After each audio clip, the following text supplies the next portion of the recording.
TV, and we have Will here, and we're at the RCBS factory.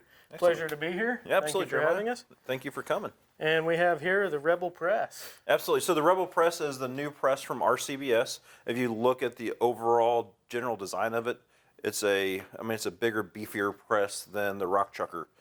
So if you go by just weight, it's about 22.5% heavier than the Rock Chucker. There's that much more material in this press. It has a wider base, so it's more stable, be more stable on a bench. You've got a wider opening than the Rock Chucker, so you've got just more surface area inside. Ambidextrous design. You've got a Zerk fitting, so you can keep the whole system lubricated.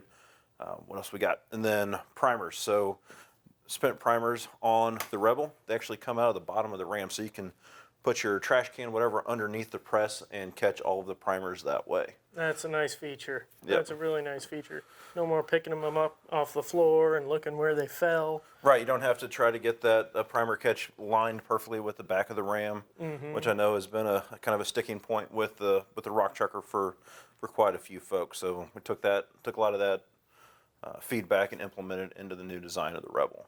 Right. Pairs nicely with a set of Matchmaster dies. Absolutely. And it has the same footprint as a Rock Chucker as well, right? Yep, so like on our RCBS accessory base plate, it uses the same hole spacing as your Rock Chucker. So if you wanted to upgrade from your Rock Chucker to a Rebel, you could use those same holes that you already have drilled in your bench.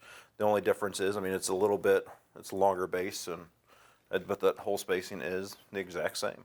And the Rock Chucker has a huge following. That's not going away, is it? No, sir. We're still going to have the Rock Chucker on the line. It's been around for quite a few years, and it's a great press. So It is. I have 3 of them. Oh, awesome. You have to add a Rebel to the bench.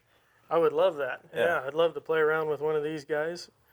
Yeah. And you're going to be adding them to the reloading kits as well, that's my understanding? That's correct. So all of our Rock Chucker kits, we will be putting the Rebel in those kits.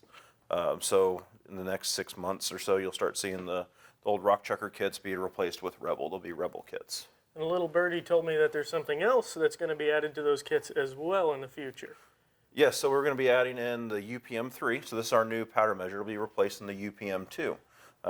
So there's some really cool features with the UPM3 that you don't see on the UPM2. One of the first ones that people notice is that this hopper unscrews. So in the UPM2, all of those hoppers were pressed into the units. That kind of made it a pain in the butt if people were trying to put the things together and everything else, where this one's easy, just screw it back on, unscrew it if you ever need to get to it to clean out the bottom. Other cool feature with this one is it has a really cool quick change. You can just pop out this brass screw, pop the unit out, and put it back in, but we'll do that in a little bit. So the cool thing with the UPM3, another really cool feature, is the ability for it to work with both rifle and pistols.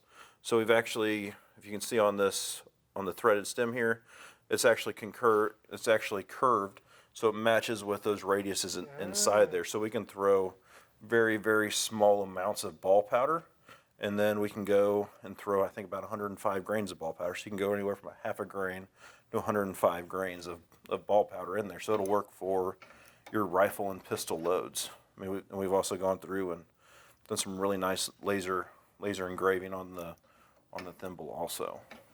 Just with that standard stem right there, you can throw pistol, rifle, all the way up to 105 grains with ball powder? Yes, sir. Okay, so that's impressive. Yes. So that's one of the big things that I know from having to mess with a couple of different powder measures and using other manufacturers' powder measures is you have to go out and buy a separate rotor and metering screw for each, if you're going to throw for a rifle or a pistol.